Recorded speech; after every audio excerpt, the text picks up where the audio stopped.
friends. Looking back, 2022 was a pretty big year for my art. I got back into traditional media in a really big way after spending a long time working almost exclusively digital. And it showed me that I have some glaring weaknesses in my art, even as someone who's been practicing for over a decade and went to school for it for a time. So in today's video, I'm going to lay out the 5 biggest things holding back my art today, and hopefully you can get some insights too. Alright, starting at the top, number 5, shape language. People who are not familiar, shape language is the idea that we communicate meaning through shapes and designs of our art. Basic shapes like squares, triangles, circles act as the building blocks to create more complex forms. This year, especially since I'm going to be making more of an effort to put out content around my own IP, I want to be more deliberate with my use of shape language to communicate key ideas about my characters and inspire those feelings in the viewer.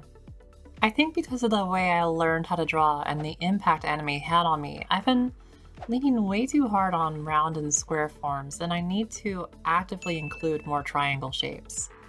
Maybe even make a primarily triangular character to break me of the habit.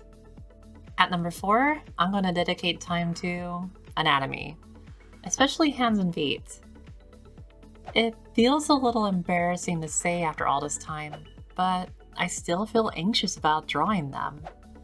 I mean, it's true.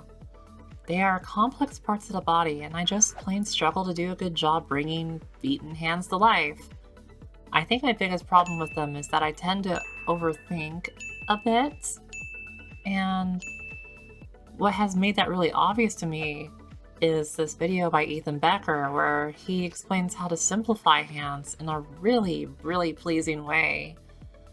And honestly, of the 5, this one is probably the hardest for me, because this is one of those things where you can only grind to get better. You have to draw hands to get better at drawing hands.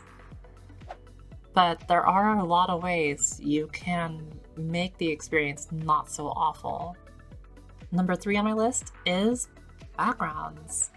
I don't usually leave the background white, especially with finished work, but I've become more than a little complacent with just making my background some abstract or surreal thing, instead of being firmly grounded in reality. My main plan is to improve this by refreshing my knowledge of perspective, and spend some time deliberately making landscape and interior paintings, just to get more accustomed to the process of creating backgrounds.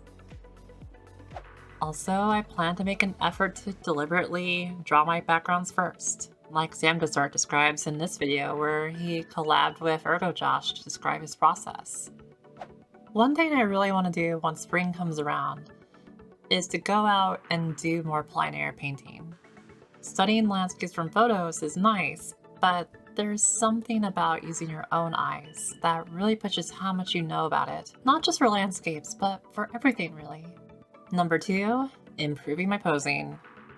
To put it kindly, my posing is pretty stiff. When I was learning art, my goal was primarily to be a 3D artist one day. And that is still kind of the goal, but that's a video for another day.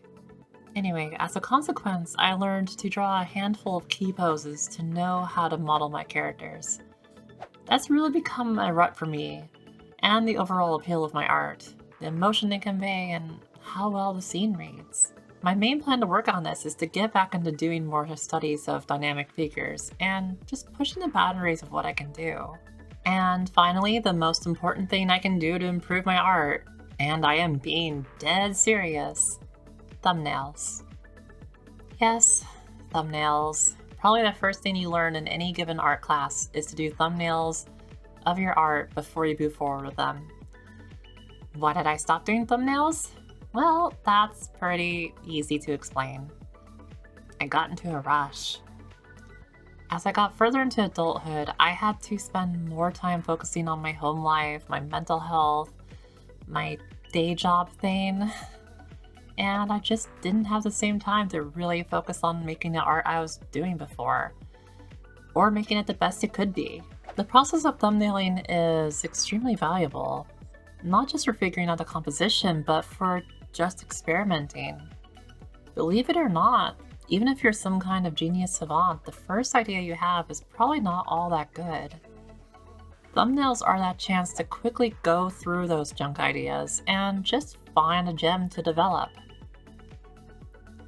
Speaking of thumbnailing, it plays a big part in the success of a painting video I'm working on the character Wednesday, and I hope you subscribe to see when that comes out this weekend. It implements a handful of things in this list already, but not hands, because I am wonderfully flawed. Anyway, I hope you enjoyed this quick video. Honestly, it's more for me than anything else, but if you liked it, let me know. And tell me in the comments what you're doing to grow this year. I'll talk to you later. Bye.